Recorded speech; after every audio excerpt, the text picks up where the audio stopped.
북한이 김일성의 105번째 생일을 기념한 대규모 열병식을 열었습니다. 이런 가운데 태양절을 계점으로 도발 가능성에 시선이 집중되고 있습니다. 네, 전문가 모시고 얘기 나눠보겠습니다. 전옥현 전 국정원 제1차장 자리하셨습니다. 네, 어서 오세요. 어서 오십시오. 네, 일단 오늘 열병식에 굉장히 많은 전략적 무기들이 동원이 됐고 또 신형 무기들도 공개가 됐는데 좀 어떻게 보셨습니까? 네, 전반적으로 이제 이번에 우리가 가장 관심을 갖는 것이 김정은이가 이제 보여주고 싶은 신형 병기가 어떤 것이 있는가. 네. 이것이 이제 상당히 관심사였거든요. 예. 그리고 이제 최용해도 기념 축사에서 자기네가 가지고 있는 최첨단 공병 무기와 방어 무기들을 다 보여주겠다 이렇게 됐는데 우리한테 지금 현재 가장 그 관심을 끄는 무기 중에는 이제 신형 IBM이 선보였다.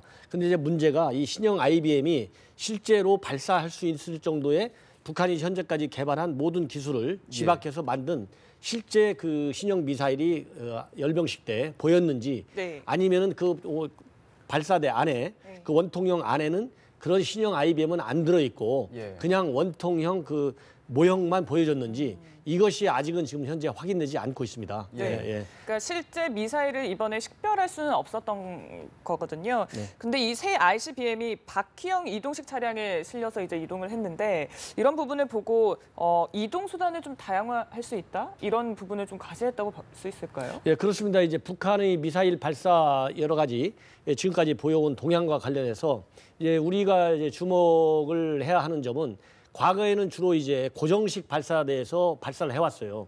그래서 우리가 굉장히 탐지가 또 쉬웠고 또 연료를 고체 연료 대신에 액체 연료를 써가지고 장착을 해서 발사까지 준비하는 시간이 그래도 좀 있었거든요.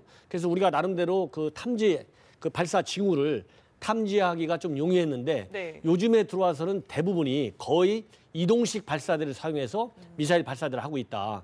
그리고 또 고체 연료를 쓰는 그런 경향성을 나타내고 있거든요. 그래서 이제 이번에도 저렇게 이제 이동식 발사대 차량에 신형 ICBM 같은 거를 이제 올려가지고 지금 이제 보여주고 있는데 저런 걸로 보면은 북한이 우리 지금 한국에서는 북한의 저런 미사일, 핵 미사일 이런 발사 징후를 사전에 우리가 탐지를 해가지고 선제 타격하겠다. 이런 전략을 우리가 가지고 있고 실제로 이렇게 선제 타격 훈련을 한미 연합훈련할 때 적용을 해서 훈련까지 하고 있거든요. 이러다 보니까 이제 북한 측에서는 우리의 탐지 또 그 탐지를 바탕으로 한 선제 타격 가능성 이런 거를 원천적으로 봉쇄하기 위해서 저런 이동식 미사일 발사대 차량 이런 태를 많이 지금 개발해서 지금 운영하고 있다. 이런 것을 보여주는 것 같습니다. 예. 자, 앞서 이 숙청설이 돌았던 김원홍 국가보위성이 열병식에 참석을 했다고 많이 주목이 됐었는데 이 부분은 어떻게 보셨습니까? 예, 그것도 상당히 제가 보기에는 예상 밖의 등장이다 이렇게 봅니다. 왜냐하면은 그 김원홍이가 해임됐다 이렇게 지금 우리가 알게 된 것이 지난 1월로 제가 기억을 하고 있거든요. 1월로 해임이 되면서 계급이 사성 장군에서 완스타로 대장 계급에서 이제 강등이 돼가지고 해임됐었는데 불과 한 석 달 만에 이렇게 다시 재등장을 했는데 그것도 그냥 강등된 계급으로 등장한 것이 아니고 다시 별 4개를 달고 나온 걸로 이렇게 확인됐거든요. 이렇다고 본다면은 역시 김원홍이가 지금까지 거의 무소불위의 그 2인자적인 영향력을 가지고 있었는데 김정은이 입장에서는 아직도 김정은이 체제를 정상화 말하자면 김정은의 정치적인 기반 그리고 김정은이 체제가 순항하는데 저항 요소로 작용할 수 있는 북한 내부의 어떤 권력 계층들의 어떤 동향 감시와 탄압, 공포 정치 이런 거를 위해서는 김원홍이가 아직도 많이 필요하구나. 이런 그 필요성을 김정은이가 결국 간접적으로 인정한 거 아니냐. 그래서 김원홍이는 다시 살아났다. 즉 예컨대 최용해 같은 경우에도 처음에 이제 총정치국장으로 발탁이 돼가지고 굉장히 그 2인자적인 지위를 상당히 견고하게 구축했거든요. 이러다 보니까 이제 김정은이가 잘못하면 허수아비가 될 수 있다. 이런 그 우려와 전망들이 나왔어요. 이렇게 나오니까 김정은이가 결국은 최용해도 제거를 했다가 나중에 복권을 시켰지 않습니까? 그런 것처럼 김정은이가 어느 한 사람한테 권력이 집중돼가지고 자기의 정치적인 존립 기반을 위험할 가능성을 항상 염두에 두고 필요할 때마다 저렇게 해임 또는 숙청 이런 거를 해서 말하자면 통치 기반을 강화히 하는 공고하게 하는 그런 수단으로 활용하고 있음이 이번에 다시 증명이 됐다 이런 생각이 듭니다. 오늘 이렇게 화려한 열병식을 통해서 김정은이 체제 결속 이 부분을 또 과시하려는 그런 의도도 있었을 것 같은데요. 오늘 모습 보니까 굉장히 여유로웠습니다. 어떤 송대였을까요? 예, 그렇습니다. 왜냐하면은 지금은 첫 번째로는 가장 중요한 것이 김일성의 생일이 105주년이거든요. 그렇기 때문에 쉽게 북한 측에서는 꺾어지는 해에 해당됩니다. 네. 그래서 꺾어지긴 해는 그 김일성이도 그렇고 김정일이도 그렇고 현재 김정은이도 마찬가지다. 그래서 이 3대 세습 체제의 어떤 정당성, 당위성 이런 거를 홍보하는 하나의 중요한 정치적인 행사로 여기고 있어요. 그렇기 때문에 그런 정치적인 어떤 상징성에 맞는 연출을 김정은이도 할 필요가 있었다. 그래서 이번 그 김정은이의 모습에서는 과거 김정은이가 보였던 그런 그 연출 능력보다는 훨씬 더 출중하게 연출했다 이런 생각이 들고 두 번째로 저렇게 연출을 굉장히 완숙하게 한 두 번째 이유로는 네. 지금 과거 어느 때보다도 트럼프 행정부가 김정은 체제에 주는 정치, 경제적, 외교적 또 네. 군사적인 압박이 최고 수위에 지금 도달해 있거든요. 네. 그렇기 때문에 미국의 강력한 어떤 형태의 말하자면 압박에 대해서도 네. 김정은이를 비롯한 모든 북한의 주민, 뭐 군부는 얘기할 것도 없이 충분히 충성이 돼 있고 충성 집단이고 결사항전, 대미항전할 수 있는 그런 의지를 가지고 있다. 이거를 내가 일사불란하게 지휘할 수 있는 위치를 확고히 가지고 있다. 이런 네. 거를 보여주려고 저렇게 여유 있는 모습을 보인 것 같습니다. 그 앞서 말씀해 주셨지만 최고의 압박과 개입을 그 정책의 핵심으로 한 대북 전략을 트럼프 정부가 또 밝히지 않았습니까? 네. 이 내용 좀 짚어주시죠. 이제 가장 이번에 강하게 표출된 것이 이제 시진핑 정상과 정상회담에서 어떤 수위의 북한 길들이기 전략이 나왔느냐 이렇게 됐는데 처음에는 이제 시진핑 그 정상 회담 결과 공동 기자회견이라든가 공동 성명 발표가 없어가지고 그 완전히 실패한 거 아니냐 이런 그 전망이 거의 주류를 이루었어요. 그런데 나중에 이제 미국 정부가 그런 평가가 이 국내외 그런 그 전문가들에서 내려지니까 시진핑하고 트럼프가 대여섯 시간에 걸쳐서 상당히 밀도 있는 대북 문제를 다뤘다. 그리고 둘이서만이 또 단둘이 단독 회동에서 한 2시간여 정도로 북한을 어떻게 다룰 것인지 얘기를 했다. 거기에서 군사적인 옵션까지도 충분히 거론됐을 가능성을 시사하는 발언들이 많이 나왔거든요. 그렇기 때문에 이번에 이제 시진핑이가 내세우는 것은 지난번 오바마 정부 때부터 거론돼 왔던 세컨더리 보이콧 이런 것이 사실 오바마 정부가 검토하고 거론한 것은 사실이지만은 이거를 직접적으로 강력하게 실행을 하겠다. 네. 이런 입장에서는 조금 농도가 낮았거든요. 그런데 이번에 이제 트럼프 정부는 들어서면서 이미 중국의 두 개 거대 기업한테 1조 원에 상당하는 그런 그 페널티에 상당할 수 있는 정도를 부과하면서 실질적으로 제대에 나섰거든요. 그렇기 때문에 경제적인 측면에서는 지금까지 유엔 차원에서 적용되어 오던 네. 그런 다자 차원의 좀 물렁물렁한 그런 제재가 아니고 이제는 미국 단독으로 세컨더리 보이콧까지도 반드시 시행하겠다. 이런 거를 이제 보여줬고 만약에 세컨더리 보이콧까지도 해서 잘 안 될 경우에는 미국이 단독으로 왜냐하면 중국이 협조하지 않으면 단독으로 군사적인 행동도 불사할 수 있다.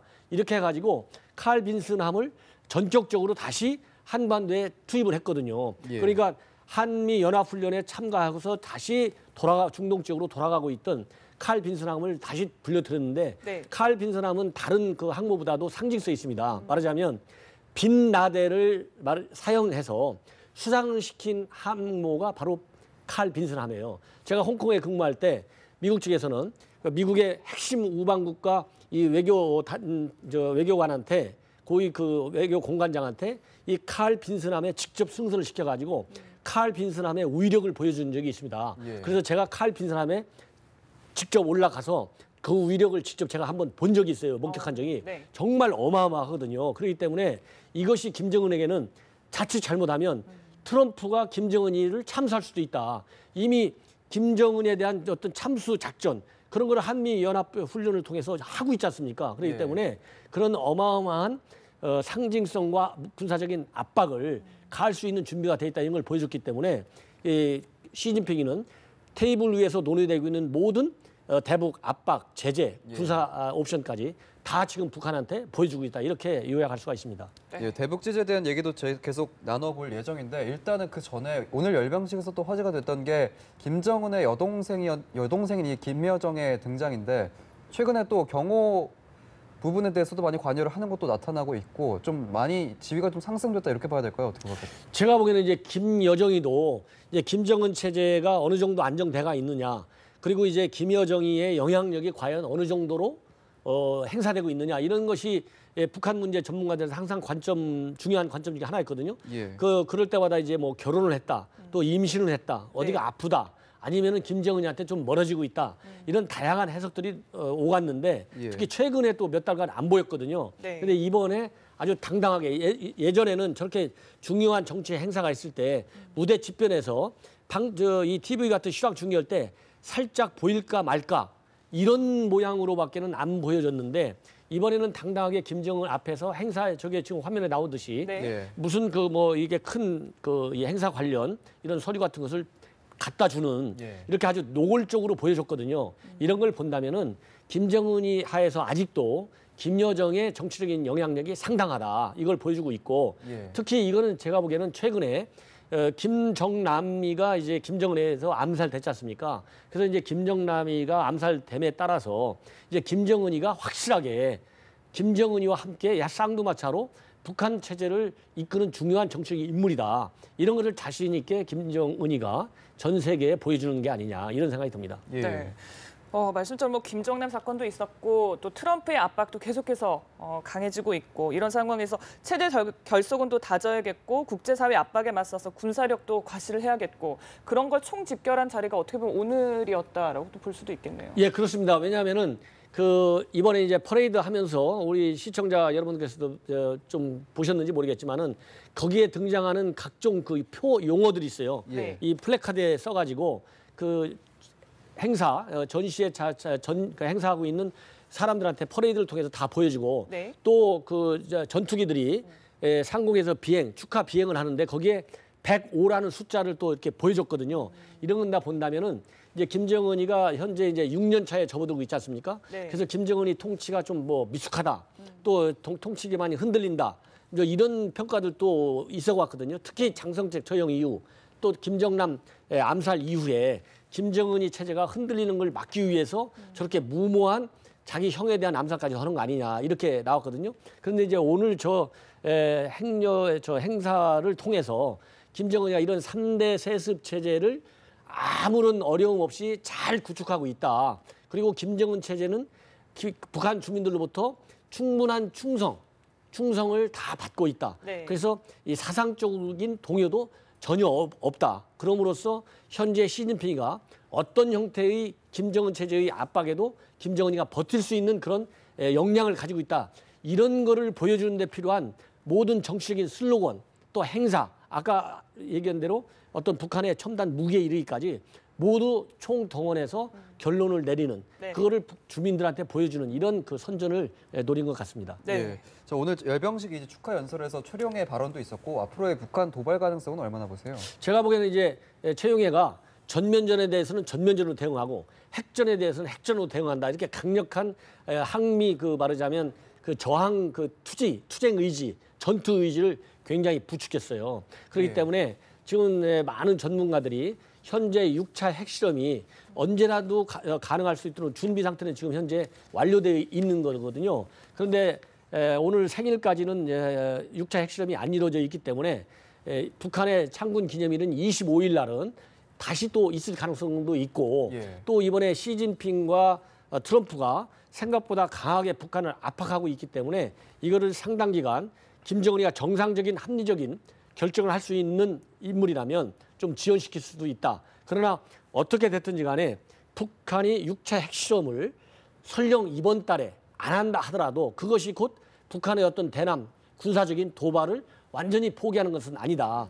제가 보기에는 대신에 김정은 체제가 저렇게 완벽하고 안전하다. 이것을 북한 주민이라든가 전 세계에 과시한다는 그런 측면에서도 저강도가 됐든 중강도가 됐든 어떤 형태의 도발이라도 반드시 할 가능성이 상당히 높다. 저는 그렇게 봅니다. 네, 예, 알겠습니다. 오늘 말씀 여기에서 마무리하겠습니다. 전옥현 전 국정원 제1차장과 얘기 나눴습니다. 오늘 고맙습니다. 고맙습니다. 네, 감사합니다.